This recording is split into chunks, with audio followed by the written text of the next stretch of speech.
Sa kauna-unang pagkakataon, binuksan na po ng MMDA ang bike lane sa EDSA at ito'y bilang tugon daw sa traffic.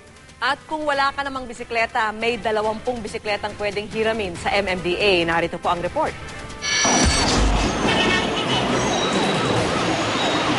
Araw-araw, ganito na lang ang tagpo sa EDSA tuwing rush hour.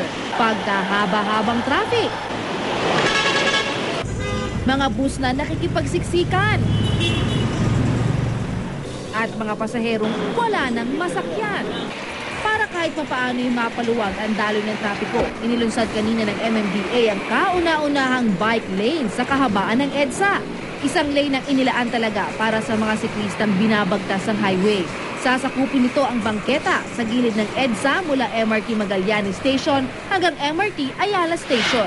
Naisip daw ito ng MMDA dahil walang mga bus na tumitigil para magsakay sa pagitan ng dalawang istasyon kaya kailangan pang maglakad ng halos 1 kilometro ng mga pasahero. The goal here is to provide free bikes.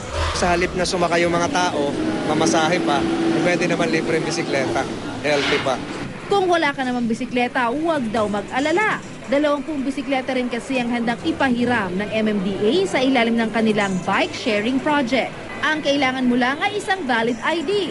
Kung problema mo naman kung saan ipapark ang iyong bisikleta, pwede mo itong impil sa mga sabitan na inilagay ng MMDA sa dingding. Ano naman kaya ang masasabi ng mga siklistang dumaraan dito? Mas mainam ba to na may bike lane na? Oo, para safety. Yeah, anong masasabi mo ngayong may bike lane na kayo? Maganda nga po yun, ma'am eh. Bakit? Para dire-diretso yung takbo namin. At dahil hindi dito kailangan ng gasolina, malaki raw ang may tutulong ng pagbibisikleta sa kapaligiran.